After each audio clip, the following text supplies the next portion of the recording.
Hey, nice to see you, sort of.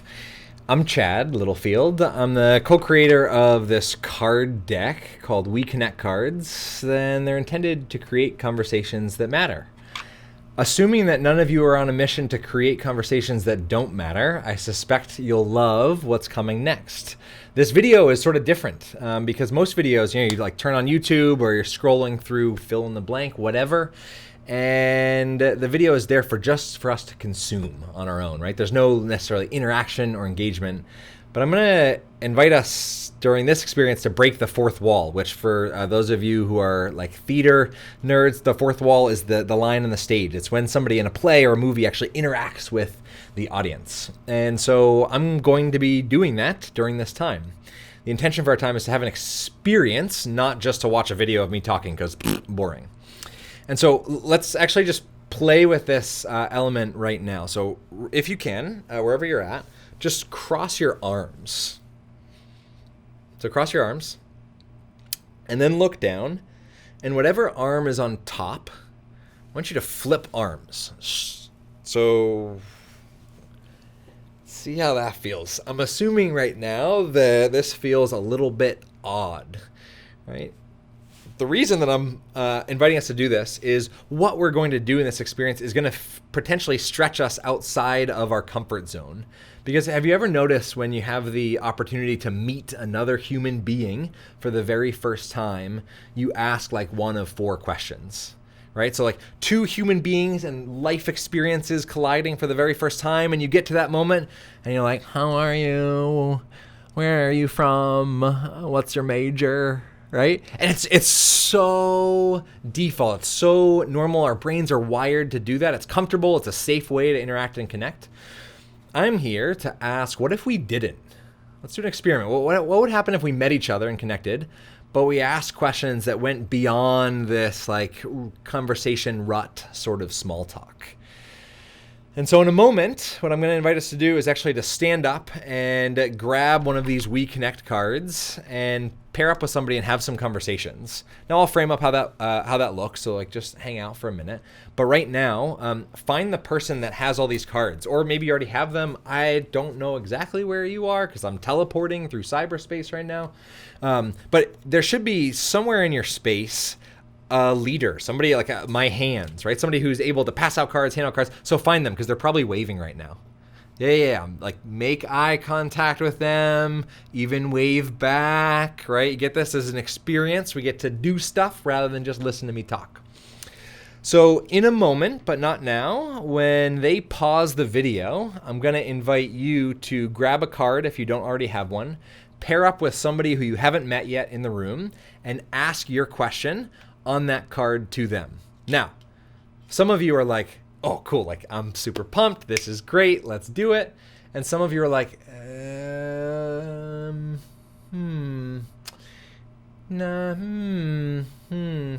And so whatever end of the spectrum you're on, welcome. I'm super glad you're here. Inviting you just into a 5-10 minute experience in what happens when we ask questions we typically don't.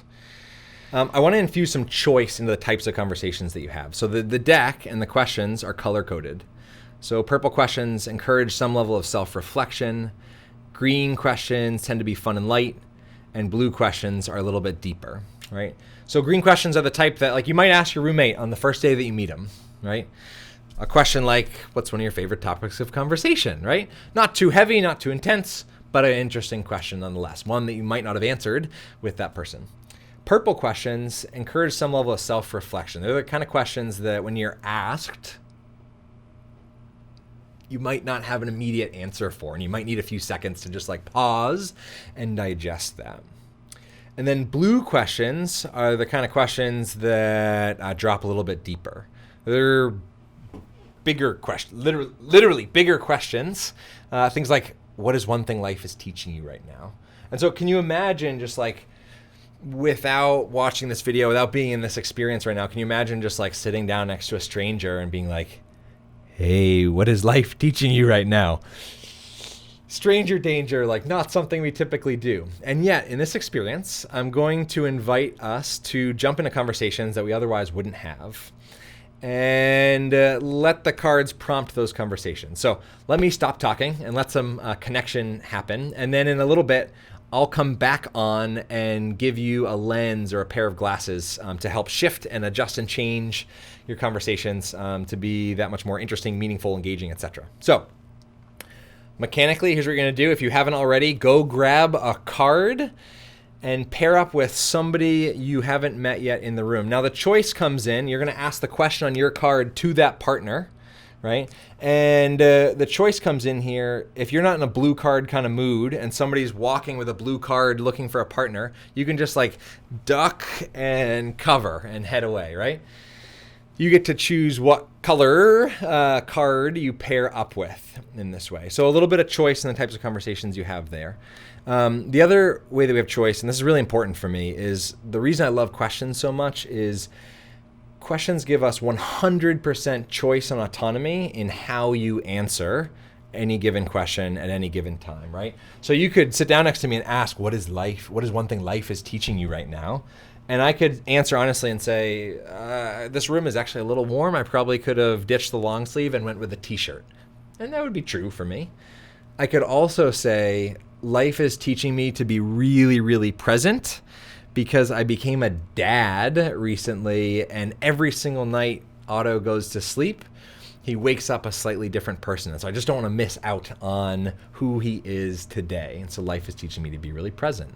You see, like, same question, two very different levels of answer. So remember, in the way you have these conversations, you get to choose how you engage in the conversation. Now, the way this is going to work is you're going to pair up with somebody who you haven't met yet, ask them the question on your card. They will ask you the question on their card.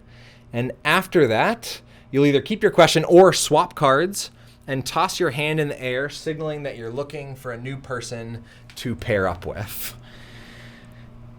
And this self-facilitating, self-swapping conversation will happen until your facilitator on the ground says, pause, pause, pause, time out.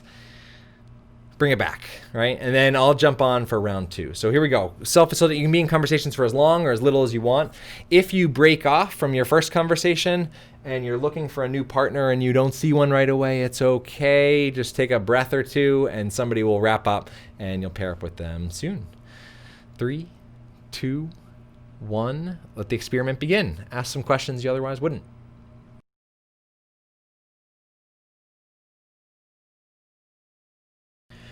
Whew.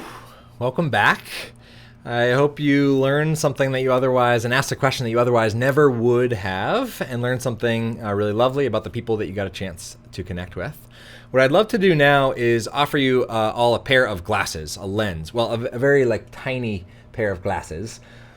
And this lens is a way that you can digest conversation. And I would actually argue that the brain, where's my brain? The brain is wired to listen and process information in one of two dominant ways. The first way is very default. It's the way that when we're not paying attention, this is the way we listen. And then the second way is much more deliberate. It's harder, but it takes more choice. And it takes more choice to be able to listen this way, but it can be really rewarding for both you and the person who's being listened to or who's sharing in that moment. So the first way to listen, I would say, is listening to win. This is the default way of listening. So this is the kind of thing where you wake up in the morning and you turn to your room and you're like, oh, I got no sleep, 4 hours last night. And they're like, oh my gosh, I slept terrible. I think I might only got 4 hours.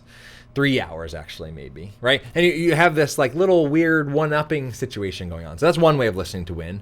But the even more common way is somebody says, answers the question, what is one of your favorite topics of conversation? And they say space. I love talking about space and planets and stars and infiniteness. It's insane. And if you're in a place of listening to win, the default place, and you like space too, you might jump in and say, oh, me too, I love blah, blah, blah, blah, and start sharing about your experience. It's this really weird thing that we do as human beings. We ask somebody else a question, and then when they respond, we start talking about ourselves. And it's not bad or good. It's just a way that our brain is wired to listen. The default way that our brain is wired to listen. Now, the more difficult and potentially more rewarding way to listen is being in a place of listening to understand. So this is where, just for a minute, you set aside your lifetime of ungoogleable experience just to be really present with that other person, what it is that they have to offer. And one trick, if you want to hack your brain into listening to understand, this more deliberate way of listening, is when you hear somebody else answering a question, just listen with your own natural, genuine curiosity and respond in a sentence that ends in a question mark, not a period. So literally, like, listen to what they've said in this round of swapping questions and respond, then have the next sentence you say end in a question mark, not a period. So ask them a question rooted in your own natural curiosity. So again, you're going to grab cards. Feel free to grab a new card if there's one lying around and you want to infuse some new questions into the mix. Pair up with somebody new. Same mechanics. You're going to pair up, ask the question on your card. They're going to listen to their response. But this time, you're going to be trying out this lens of listening to understand, just to see what happens, how it changes the dynamic, how it changes the conversation. So you're going to be listening to understand and ask at least one follow-up question rooted in your own natural, genuine curiosity, just to see where that conversation goes, see where that conversation takes you. Then they'll ask you the question on your card, their card, you'll answer. And then after that, you'll either keep your question or swap cards and pair up with somebody new. So it's going to be this, again, the self-facilitating. You can be in conversations for as long or as little as you want to. And when we come back, I've got one more thing to share with you that will hopefully change the way that you create connections and have conversations from this point forward. But right now, just focus on the people in the room and getting a chance to meet each other. 3, 2, 1, ask.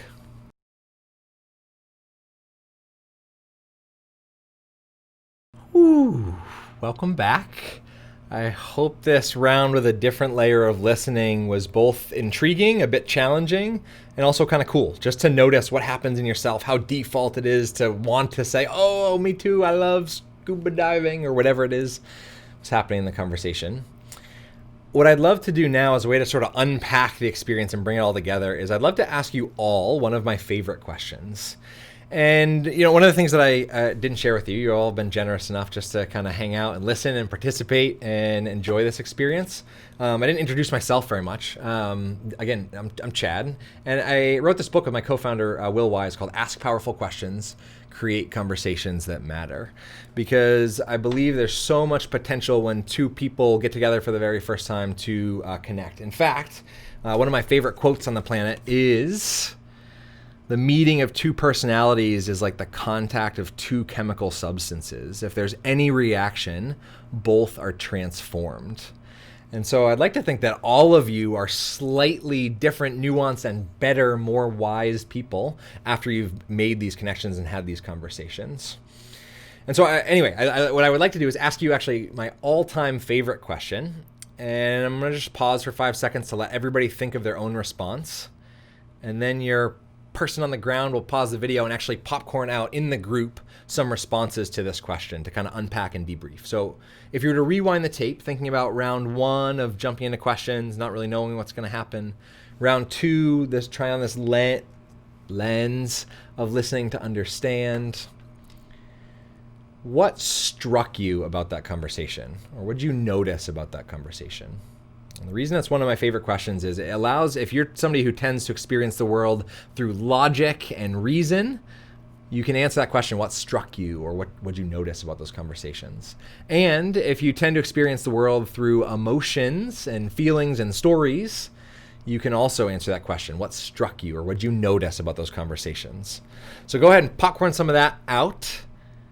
And in a couple seconds, in a couple minutes, I'll come back and offer you a closing thought, a wrap up, and send you on your way with one of my all-time favorite tools from the book, Ask Powerful Questions, so that even when there's not some random guy on a screen somewhere handing you questions and inviting you to get into conversations you otherwise wouldn't have, I want to give you a couple tools that allow you to create conversations that matter and make connection easier from this point forward.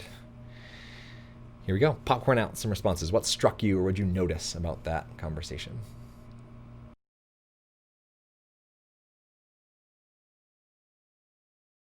The way that I love to wrap up right now is by offering you one of my all-time favorite quotes that for me frames up and completely has the ability to change every single conversation that we have moving forward. It also allows differences to become connections. It allows disagreements to become dialogues. It transforms yelling and screaming of opinions into empathy. And it's this idea that listening is being able to be changed by the other person. How often do we enter conversations with people rooted in our beliefs and our ideas and unable to be willing to be changed by the other person? And so I just invite moving forward for you to really listen as if you're willing to be changed. Now, bonus round. Here's the tool that for me totally transformed the way that I had conversations. I feel like it allowed me to re-meet my mom for the first time. I feel like I had conversations with my grandmother before she passed away that I never would have had in my life. And it is this. The subtitle, this idea of creating conversations that matter. I'm assuming that most of you aren't walking around the world wanting to create conversations that don't matter. But we also, when we hear that phrase, we think like, oh, conversations that matter have to be deep, right? They've got to be about like intense stuff. And I would disagree, actually. I would say that you could have a really meaningful conversation about the weather if you were really naturally, genuinely curious about that topic and you were following that natural, genuine curiosity.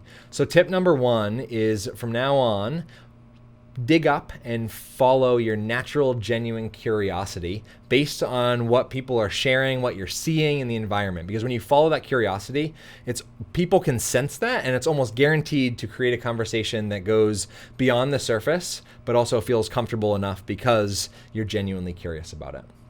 Number 2, this is just a little question asking pro tip. Really remarkable questions tend to begin with one of 2 words: how or what.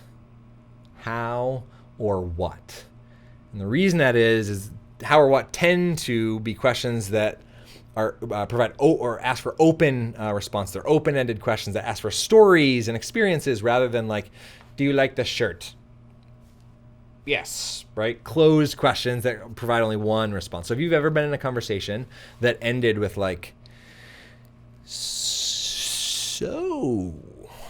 right? This tool is your way out of that. Is to ask questions that begin with how or what, rooted in your natural, genuine curiosity. I hope that your mind has been poisoned enough in this experience that you can never have a conversation quite the same way without being really curious.